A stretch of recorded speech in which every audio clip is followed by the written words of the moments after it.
All right, so tell me why I come up here. You know what I'm saying? I'm getting this for getting this ready to record a video. Hey, I'm getting this ready to record a video and shit. Trying to get some cat food for my cats. We got 3 cats. 3 of them niggas, man. 3. And tell me when I go downstairs, these niggas are sitting on the counter with the cup that I usually use to give them food, trying to, and it's tilted over. I'm like, what the fuck are you doing? I keep in mind, I feed these niggas 3 times a day.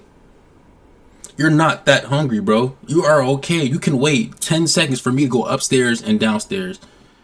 That shit like genuinely pissed me off. I'm like, no way. And it's like all 3 of them on the counter. That's why I'm like, yo, are you niggas like, you can't be fucking serious right now. It really haunted me. And so now we gotta watch about this case that's haunting New York. Sorry for my rant. It all began with a Oh girl. my god, I never have my headphones on. So I just come in here, put it on, and press record. I don't know why I don't think about turning it on. You would think Car outside of a I would. pharmacy. Although extremely alarming in hindsight, it didn't seem all that odd when the girl opened the door and hopped in. It wasn't until what was learned later that this single incident would set off one of the most disturbing and tragic cases in New York history. And although the events in this video are fleeting and non-descriptive, they are still highly disturbing, so viewer discretion is strongly advised. Bobby Joe, you gotta get that protein in somehow.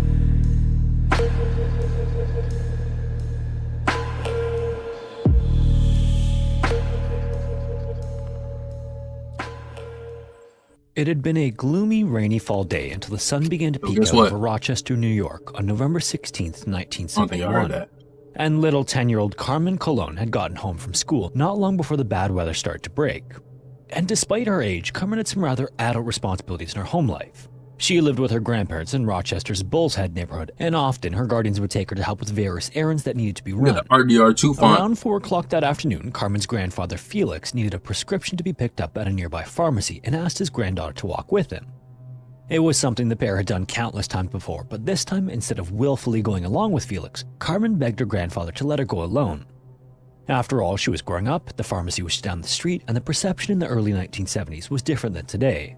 In response, Felix couldn't help but smile at Carmen's insistence, and within moments of her pleading, he gave in and agreed to let her go by herself to grab the prescription. Carmen was a tiny girl with dark eyes and was Is that how originally old she born in was? Puerto Rico, but was sent to Rochester to live with her grandparents for a chance at a better life. But unfortunately, the family was still defined by financial struggle. This, combined with her small stature and the fact that she It's crazy. It's crazy because I'm pretty sure so many people think they're gonna come to America and live a better, which probably is like still like better, but now you're just broke. And you gotta see you need money for every fucking thing. So it's like you just come into another fucked up situation. I feel. spoke almost no English at all, made her a natural target for bullies at school and in the neighborhood. But in any case, she was excited about getting to That make nigga the lame as 2-block trip to the pharmacy by herself and bounced out the door. When she arrived at the pharmacy, she asked for her grandfather's prescription, but the pharmacist told her that it was still being processed and wasn't quite ready yet. Carmen would have to wait for it to be filled out, but something strange seemed to come over her as she learned this. Almost in a panicked voice, she said that she had to go right then and made a beeline for the door.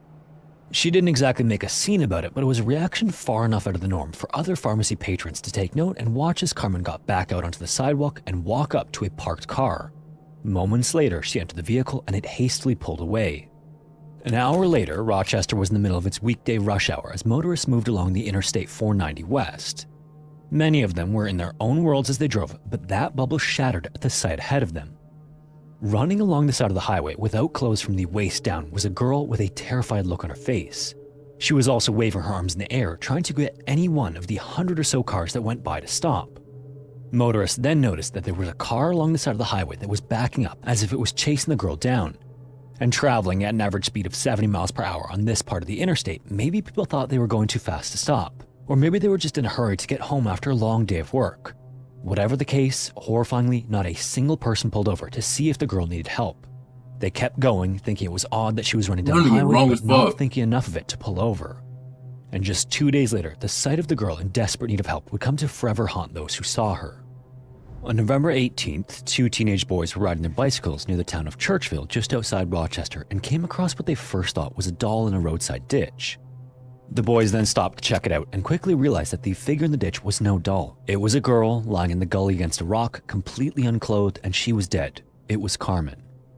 Her coat later turned up in a culvert about 300 feet from her body, and her pants were later found not far from where motorists had seen her running for her life. The autopsy then confirmed everyone's worst fears. She had been assaulted, she had a fractured skull, a broken vertebrae, and deep scratches likely from fingernails. And with this horrifying discovery, overnight, Rochester's sense of safety was completely destroyed. Parents started watching their children like hawks, and nobody walked alone anymore, because clearly a predator was out there and it was someone bold enough to snatch someone in broad daylight. Not only that, but the community proved that it was unwilling to help a child in distress, and the city was outraged when it learned that so many cars saw her running down the highway. In the early 1970s, Rochester was the kind of place that prided itself on hard work and quiet neighborhoods. It was a blue-collar town propped up by industry giants like Kodak and Xerox. Them niggas were going 70 on the road? Cars are that strong back then? I feel like highway, it's like 55 back then. But I don't know, maybe it's always been 70 and I'm just dumbass. Or like 65. And it was where families scraped by on factory wages and kids ran in the streets. Oh, damn, well, these heavy-ass vehicles, bro, they were not driving that fast, bro. Until the streetlights came on. It wasn't perfect, obviously, no place is, but for most parents, there was a sense that the worst of the world always happened somewhere else, and certainly not in Rochester. Carmen's murder destroyed that illusion. For the first time, parents looked at their children and felt a fear they couldn't shake. The idea that someone could do this in their city was unthinkable, but it was also worse than that. She was hunted, brutalized, and discarded like garbage. And it wasn't just the violence, it was the randomness. I think you'd be thinking, oh, Satan, that's the fucking problem. Every kid did back then. Back then, there were no stranger danger assemblies at school or Amber Alerts for missing children. Kids were expected to be independent to a point, to earn their keep in small ways, getting groceries. Yeah, I guess, I mean, this is like the Jeffrey Dahmer era, so that's far off. I imagine there's probably like hundreds of people that went missing, thousands maybe, that there's no trace because back then they ain't had the technology. And that's just how it was. And people still thought they were safe, but you just didn't know niggas were getting taken. And that's just all it is to it. Trees, picking up prescriptions, or helping out around the neighborhood. Carmen's death changed all of that. Suddenly, letting your kid run to the corner store didn't feel like teaching responsibility. It now felt like rolling the dice with their life. But amid this new sense of awareness, though, Rochester still wasn't ready for what came next. Carmen's murder, as it turned out, wasn't a one-off tragedy.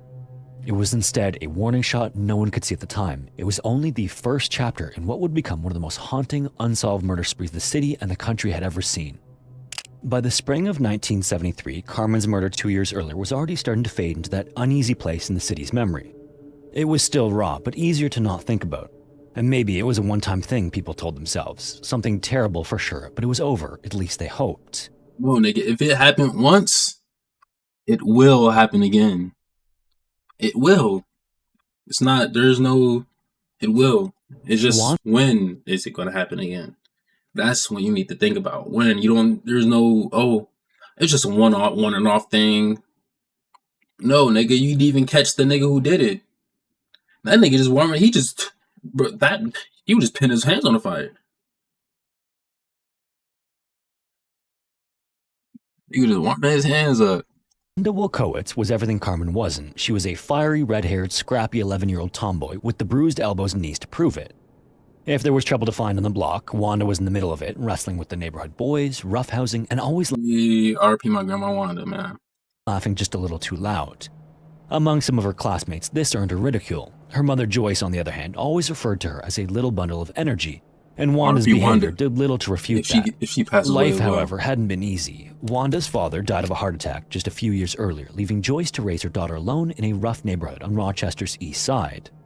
Money was also tight, and Wanda did what she could to help by running errands, grabbing groceries, or anything else that might ease the burden on her mother.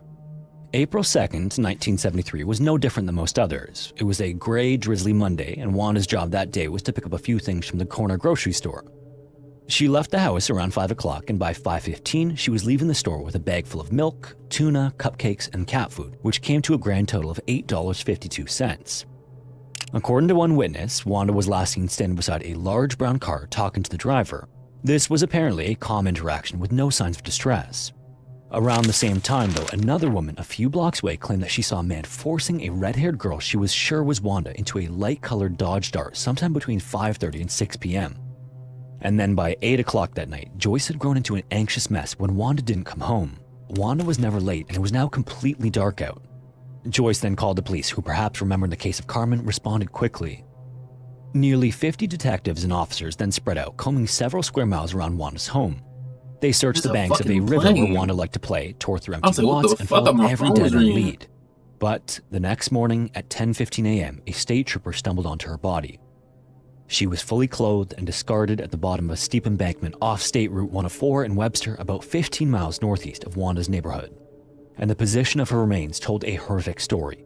She hadn't simply been dumped. It seemed that she'd been thrown from a moving vehicle, and the autopsy was even more grim. Wanda had been assaulted, and there were ligature marks on her neck. Her body was also covered in bruises, and there were defensive wounds showing that Wanda had fought back. The autopsy also revealed that she'd eaten right before her death because food still sat undigested in her stomach. It seemed that whoever took her gave her a last meal. There were also traces of bodily fluids and hair found on Wanda's body, as well as something even more curious, which was white cat fur. Wanda's family owned a cat, but it didn't have a single white hair on its body, so where had the fur come from? For the first time, police publicly connected the dots. Carmen's murder wasn't an isolated tragedy. Rochester had a predator on its hands, and the city spiraled. A reward of $10,000 was posted, and tips flooded in. Eyewitnesses then remembered the brown car, which gave police their first solid lead, but no suspects just yet. Little did they know, however, that a pattern was forming right before their eyes. They just couldn't see it yet, but it would become obvious in a few short months. If anyone in Rochester still clung. So you knew the car this nigga was driving, and y'all, it's still months still passing. I mean, it's the 70s. I'm saying, think about modern era shit, where you can just look at security cameras and find out where the fuck they go. To the hope that Wanda's murder was the last, those trace the cat hair to the specific species and figure out who bought them all in the area. Yeah, you ain't doing that shit. His hopes were shattered on November 26, 1973. Just 2 days after Thanksgiving, another girl vanished. Michelle Maenza was the same age as Wanda, but much more shy and quiet. Like Wanda, though, life hadn't been kind to her either. Her family struggled, living in poverty, and the signs were hard to miss in Michelle's ragged clothing and often unwashed hair. This made her an easy target for bullies, and up to that point, things had been bad at school. That Monday, Michelle ended up in the school nurse's office sobbing. Her classmates had apparently teased her so badly that day that she asked to be excused from class in tears. After her visit, the nurse, likely trying to be kind, let her out of school early, and Michelle slipped out the door and disappeared into the cold gray afternoon. Earlier in the day, her mother had left her purse at a nearby shopping plaza not far from school, so Michelle was apparently heading that way to pick it up. It should have been simple and safe, but instead, the 11-year-old crossed paths with someone. The first sighting came from a witness who swore she saw Michelle sitting in the passenger seat of a beige or tan car at a hamburger stand. The driver was a white man with dark hair and dirty hands, and he came back to the car carrying food. The witness also said that Michelle had a scared look on her face. Then, a little later, a motorist saw a scene that made his skin crawl.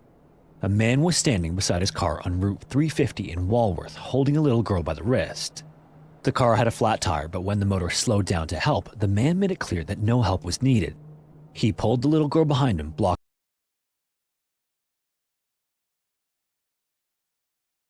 the license plate of his car, and stared down the Good Samaritan with a look so cold and menacing that the witness immediately drove off. Michelle. You are the pussiest nigga I've ever heard of. A little girl, nigga? I'm up and found that nigga, bro. I don't give a fuck. You ain't who you intimidating, nigga? You ain't intimidating me. That's a little fucking girl. You fucking weirdo bitch. You should go slap that nigga just for trying to intimidate you. Like, nigga, you think you got a little... nigga, what the fuck? You got a little girl? You think you about to scare me, nigga? Ooh. I'm punching your fucking mouth. How you feel now? I would love to fucking know. Was reported missing later that evening when she didn't come home. By then, Rochester knew what was about to happen. 2 days later, a farmer found Michelle's body face down in a ditch in the neighboring Wayne County.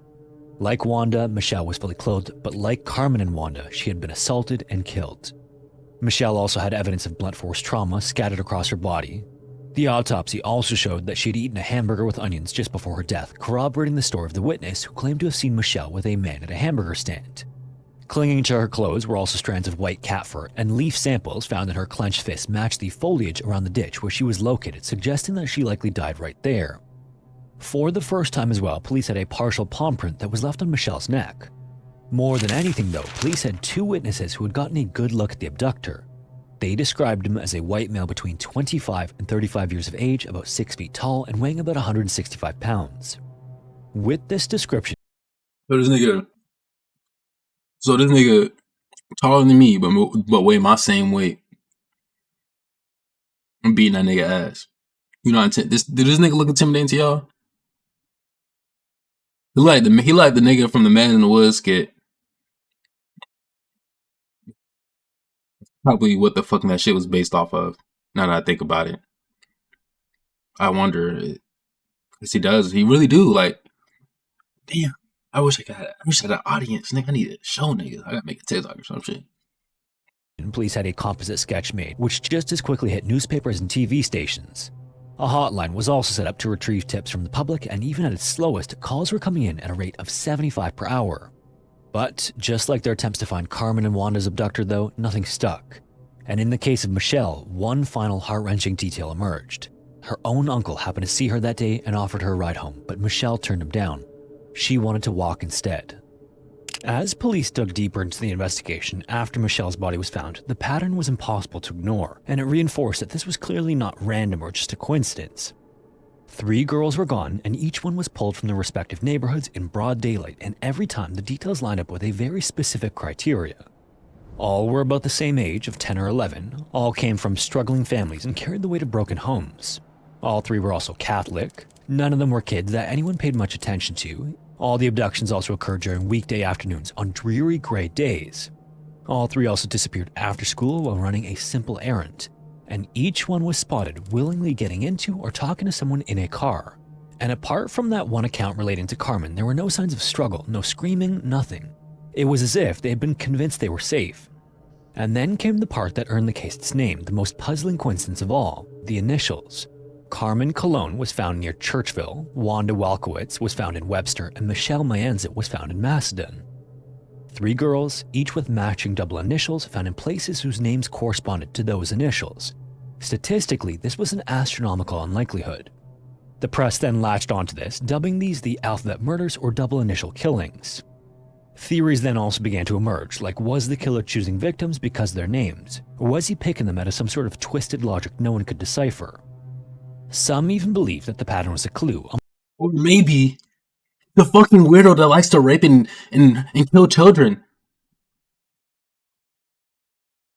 Is that so hard to fucking understand? Is it so hard to believe that Jeffrey Dahmer just liked black men and wanted to kill them after he fucked them? Some niggas are just weird. Let's just put it like that. It don't matter why they did it. It's the fact that they're doing it. And it shouldn't be happening. You fucking idiots. Almost like a message from the killer himself, and speculated that the letters CWM might stand for Come With Me. And this in turn almost felt like taunting, like the person was daring the city to catch him. And with Michelle's death also, the city was done being terrified. Instead, Rochester was furious. Parents wanted answers, the media wanted blood, and the police wanted a suspect. But unfortunately, no one got what they wanted. From the start, the investigation was a logistical nightmare. 4 agencies, the New York State Police, the Rochester Police, and the Monroe and Wayne County Sheriff's Offices scrambled to work together. Leads poured in and theories multiplied. The special hotline that was set up never seemed to stop ringing, and thousands of calls came in, but most of the information was useless. There were some pieces and fragments of evidence that gave investigators hope they were closing in. They had the white cat fur found on Wanda and Michelle, and the partial palm print found on Michelle's neck, and other actual physical evidence in the form of bodily fluids and hair. In the early 1970s though, reliable DNA testing was still years away, and those clues ended up more frustrating than helpful. What bothered investigators most though was the pattern. If this was a serial offender, he was smart, careful, and calculated, but some detectives, especially early on, weren't convinced that Carmen's case fully fit with the alphabet murders, particularly due to the manner of her death. Unlike Wanda and Michelle, Carmen had hand marks on her neck from the front, indicating a closeness between her and the perpetrator. Wanda and Michelle, meanwhile, had ligature marks from behind. Carmen's body was also left completely unclothed, unlike the other two. This led to other questions like maybe she was the killer's first attempt that became something more refined later. Or maybe Carmen was the victim of someone else entirely. Unfortunately though, no one could say for sure, and that haunted the case. Over the course of decades, the list of potential suspects grew to exceed 800, bloating the case file with names, mugshots, dead-end leads, and men who had done terrible things but couldn't be tied to these particular murders. There were some that seemed more related than others though, and the first serious name was close to home. Miguel Colon, Carmen's own uncle, quickly landed at the center of the investigation. Miguel had a temper, a sketchy past, and just weeks before Carmen's death, he happened to buy a car that happened to match the one witnesses described reversing down Route 490 when Carmen was last seen alive. And after the discovery of the body, police then got their hands on the vehicle and found it had been scrubbed clean inside and out. The trunk apparently practically reeked of cleaning agents. Then in the back of the car, they also found a doll that belonged to Carmen. At the same time though, the family insisted that it was nothing because Carmen had been inside Miguel's car a few times already, but it just didn't sit right with police. And then, like any— Yeah, I don't give a fuck. If your shit is squeaky clean after a murder and then the doll is in your fucking trunk, I'm locking you up, nigga. They need to lock Miguel up. Even if he ain't do shit, and he locked this nigga up. This nigga obviously is a fucking villain. any good suspect, Miguel ran. 4 days after Carmen's body was found, he packed up and bolted back to Puerto Rico. He came back to Rochester years later and was questioned but never charged. Then in 1991, after a violent domestic dispute where Miguel shot his wife and brother-in-law, he turned the gun on himself as police arrived.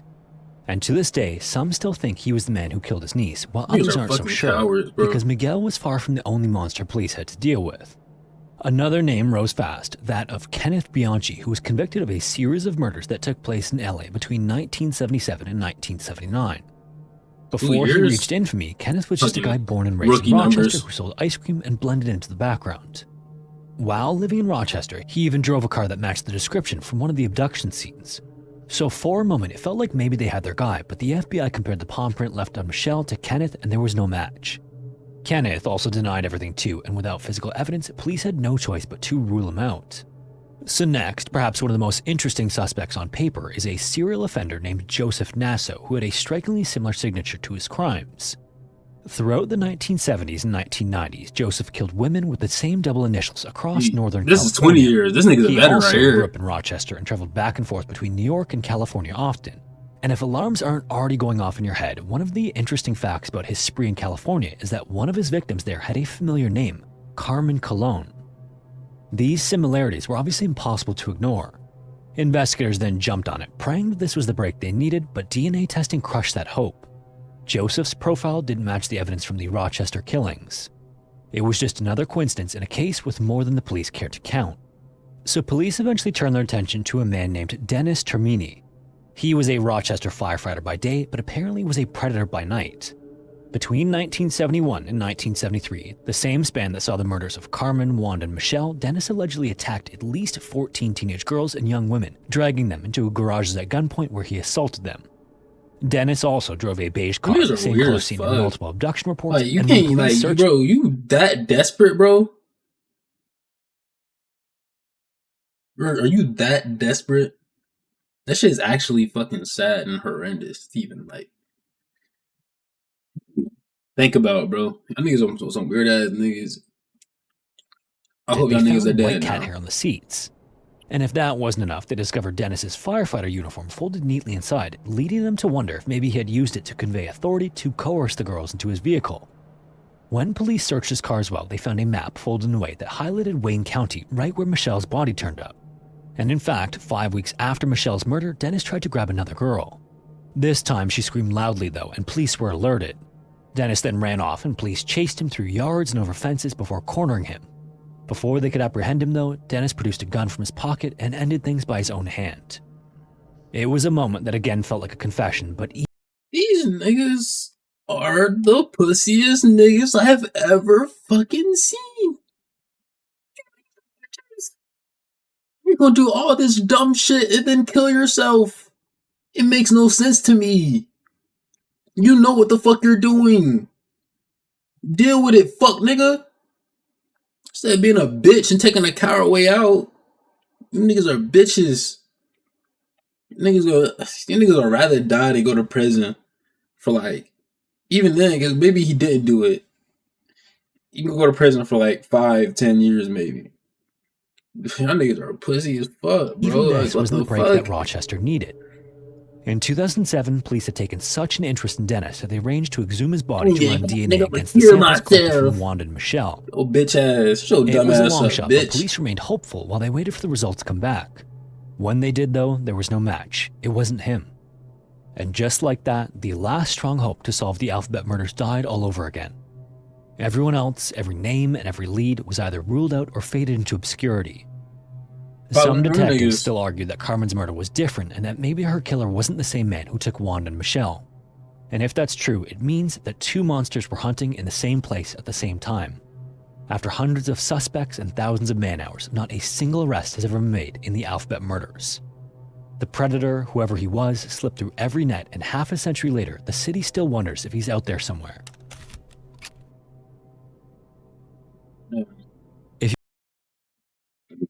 Hey, man. That's it. Pretty much, moral of the story is, please don't be no weird ass nigga on these streets trying to attack little kids, man. Y'all, don't be no weird ass nigga like that, bro. Don't do that shit, man. That shit weird. Find you a little lady, you know what I'm saying? Even if she ain't, the prettiest, if she holding it down, nigga. And you don't gotta attack a little fucking girl. You fucking, these niggas are fucking weird, y'all. Like, these niggas need help for real. Somebody need to smack the fuck out of these niggas. Maybe get these cogs back in they fucking brain. Cause obviously them shits ain't working right. Alright, man. Y'all niggas stay safe, bro. Especially the kids.